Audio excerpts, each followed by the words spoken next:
اللہ فرماتا ہے تمہارے رب نے یہ فیصلہ فرما دیا کہ تم اللہ کے سوا کسی کی عبادت نہ کرو اور اپنے والدین کے ساتھ اچھا سلوک کرو۔ وَبِالْوَالِدَيْنِ إِحْسَانًا، والدین کے ساتھ اچھا سلوک کرو۔ اچھا سلوک کا مطلب کس طرح سے بتایا گیا؟ اما یبلغن عندک الکبر احدہما او کلاہما فلا تقل لہما اف، ان دونوں میں سے کوئی ایک بڑھاپے کو پہنچ جائے یا دونوں بوڑھے ہو جائیں۔ توجہ نوجوانوں، ماں باپ میں سے کوئی ایک بوڑھا ہو جائے یا دونوں بوڑھے ہو جائیں، اللہ فرماتا ہے اب ان کو اف تک نہ کہنا۔ فلا تقل لہما اف، اف تک نہ کہنا۔ ولا تنہرہما، اور نہ ہی ان کو جھڑک کر بات کرو۔ وقل لہما قولا کریما، جب ان سے بات کرو تو نرم انداز میں بات کرو۔ جس نے اپنی ماں سے یا اپنے باپ سے سخت لہجے میں بات کیا اس نے اپنی پچھلی کی ہوئی ساری نیکیاں ضائع کر دیا، اس کی نیکیاں ختم کر دی گئیں۔ اس کے رزق سے برکت اٹھا لی جاتی ہے جو اپنے والدین سے سخت لہجے میں بات کرتا ہے۔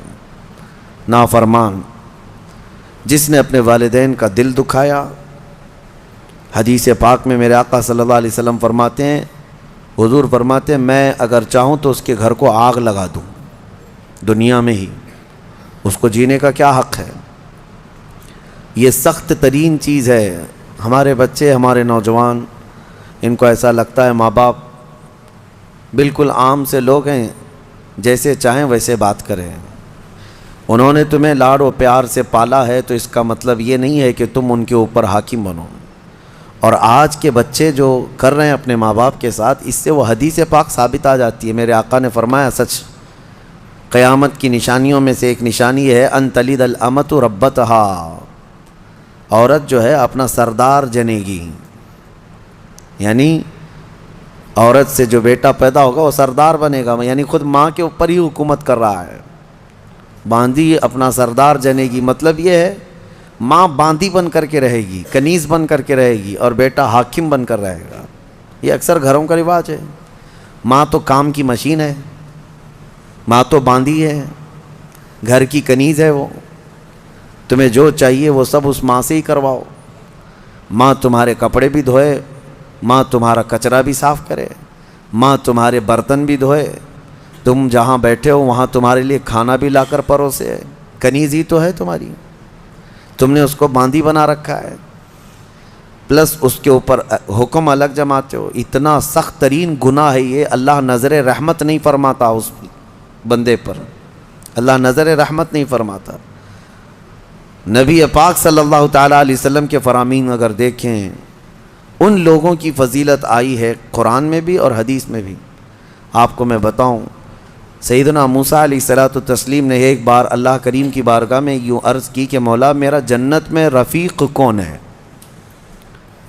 دنیا میں بہت سارے قریبی ہیں، جنت میں میرا رفیق، میرے ساتھ رہنے والا کون ہے؟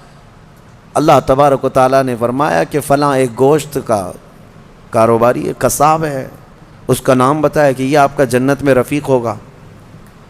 سیدنا موسیٰ علیہ السلام ڈھونڈتے ہوئے اس کو گئے کہ یہ قصاب کہاں رہتا ہے۔ جا کر دیکھا تو وہ دن بھر گوشت بیچ رہا تھا، اس کے ساتھ رہے کہ اس کی ایسی کون سی نیکی ہے اللہ کے اس کو نبی کے ساتھ رکھا ہے جنت میں۔ شام ہوئی تو موسیٰ علیہ السلام نے اس سے کہا کہ میں تیرے ساتھ چلوں گھر۔ اس نے کہا بہت اچھی بات ہے، آپ چلیے میرے ساتھ، میرے گھر مہمان ہو۔ گھر لے کر آیا، اس کے چھوٹے بچے بھی تھے۔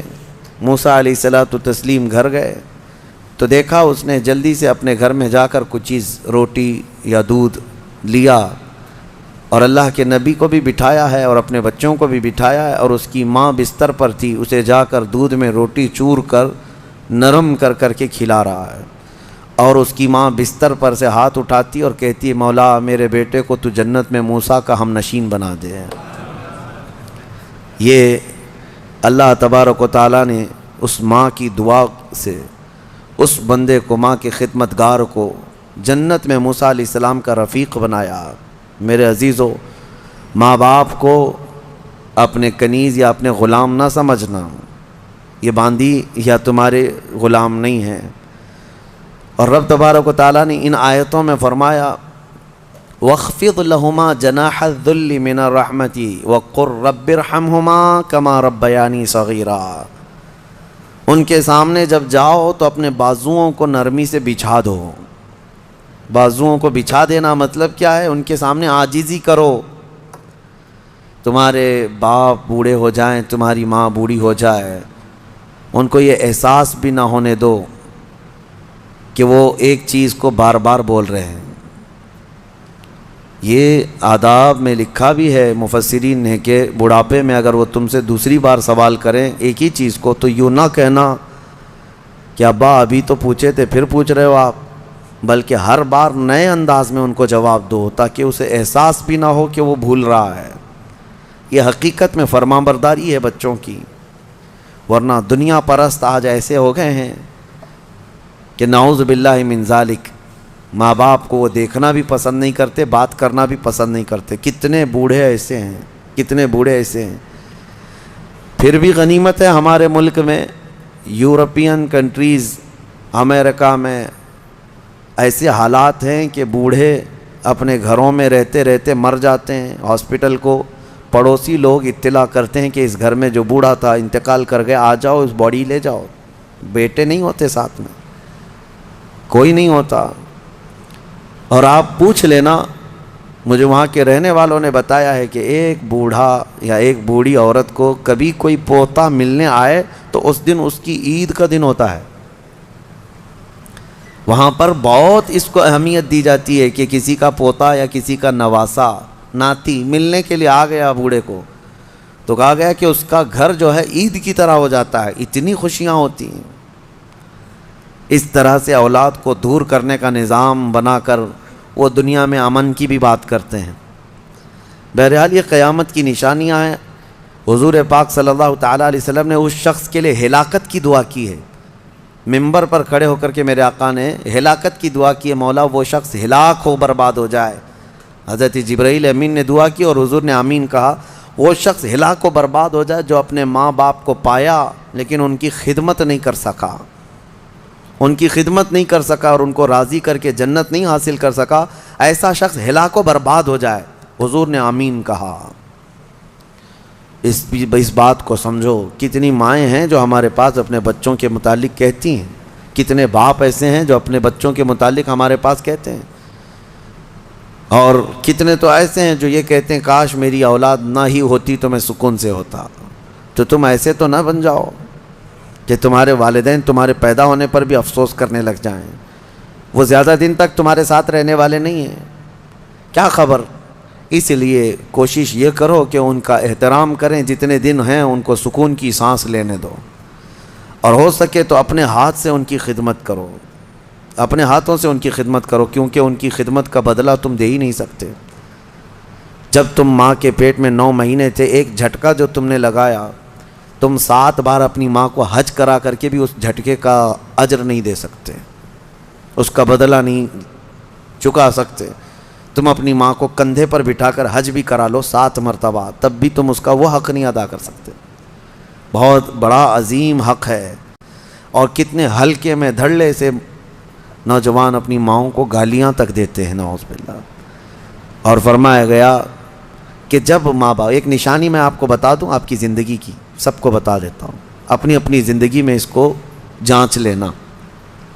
ابھی کل ہی کی بات ہے، میرے سامنے ایک بات آئی تھی، تجربے کی ہے اس لیے میں آپ کے سامنے کہہ رہا ہوں. اللہ ایسا ہرگز نہ ہونے دے ہمارے گھر میں. جس دن ماں اور باپ بیٹے سے بات کرنے میں ڈرنے لگ جائیں کہ پتہ نہیں بیٹا ناراض نہ ہو جائے، فرمایا گیا اس دن اس کے رزق کے دروازے بند ہو چکے ہوں گے، اس کی برکت کے دروازے ختم ہو چکے ہیں. ماں باپ جب بچے سے ڈرنے لگ جائیں کہ کچھ کہوں گا تو بیٹا روٹھ نہ جائے، الٹا جواب دے دے گا، رس کر کے روٹ کر کے گھر چھوڑ کر بھاگ جائے گا. یہ سب حالات سے جب ماں باپ تم سے بات کرنے میں ڈرنے لگ جائیں، ڈانٹنا تو وہ بہت پہلے ہی چھوڑ چکے ہیں، اب بات کرنے میں بھی ڈرنے لگ جاتے ہیں جب بچہ جوان ہوتا ہے. اصل خدمت اور اصل فرمانبرداری یہی ہے کہ تم جوان اور طاقتور ہو اور وہ بوڑھے ہو چکے ہیں. اور جب ماں باپ جوان رہتے ہیں اور بچہ چھوٹا ہوتا ہے سب ادب کرتے ہیں، کیونکہ اس وقت ماں باپ طاقتور ہیں، کما بھی رہے ہیں، اور بچے کے اندر طاقت نہیں، وہ عزت ہی کرتا ہے، احترام کرتا ہے. اصل عزت اور احترام اس وقت ہے جب تم کما رہے ہو، طاقتور ہو گئے ہو اور ماں باپ بوڑھے ہو چکے ہیں، اب دیکھا جائے گا تمہارا امتحان کہ تم اپنے ماں باپ کے ساتھ اب کس طرح سلوک کرتے ہو۔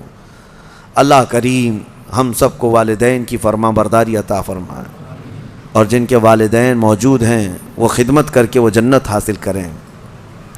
قرآن پاک کی ایک آیت اللہ تعالیٰ نے یہ بھی فرمایا، وَلَا تَمْشِ فِي الْأَرْضِ مَرْحًا، زمین میں اکڑ کر مت چلو، إِنَّكَ لَن تَخْرِقَ الْأَرْضَ وَلَن تَبْلُغَ الْجِبَالَ طُولًا، تمہارے اکڑ کر کے چلنے سے نہ زمین پھٹے گی، نہ تم یعنی پہاڑوں کے برابر بلند ہو سکو گے۔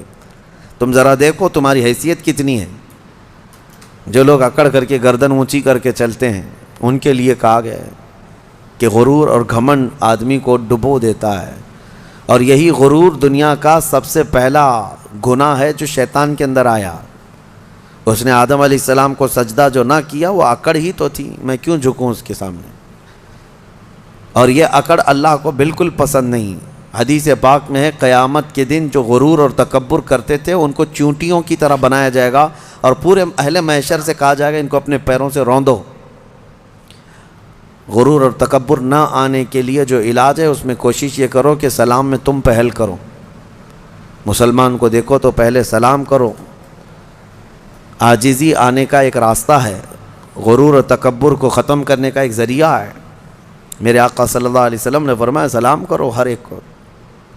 اور دوسری بات یہ ہے کہ نبی پاک صلی اللہ تعالیٰ علیہ وسلم نے یہ فرمایا کہ جو شخص یہ خواہش کرتا ہے کہ لوگ اس کے لیے کھڑے رہیں، جو خواہش کرتا ہے تو اس کے اندر یہ تکبر ہے۔ جو شخص یہ خواہش کرتا ہے کہ لوگ اس کے عزت کے لیے کھڑے رہیں، وہ اس کے اندر غرور ہے، تکبر ہے۔ ہاں بغیر اس کی خواہش کے کوئی تعظیم کرتا ہے تو یہ اس پر قصور نہیں ہے۔ علماء کرام کا، اساتذہ کا، مشائخ کا ہم ادب کرتے ہیں، کھڑے ہوتے ہیں، لیکن ان کے حکم سے نہیں ہے، یہ ہم اپنی عاجزی کے ساتھ کھڑے ہوتے ہیں۔ یہ ادب ہر ایک کے دل میں ہے۔ ماں باپ آئے ہیں تو ہم کھڑے ہو جاتے ہیں۔ ماں باپ کے لیے کھڑا ہونا، مشائخ کے لیے کھڑا ہونا، یہ ایک مستحسن کام ہے۔ لیکن ہر آدمی اگر کوئی یہ سوچے کہ سارے دنیا میرے لیے کھڑی ہوتی رہے تو اس کے اندر یہ تکبر ہے، اس کے اندر غرور ہے، یہ گھمنڈ ہے۔ اللہ تعالیٰ ایسی چیزوں سے محفوظ فرمائے۔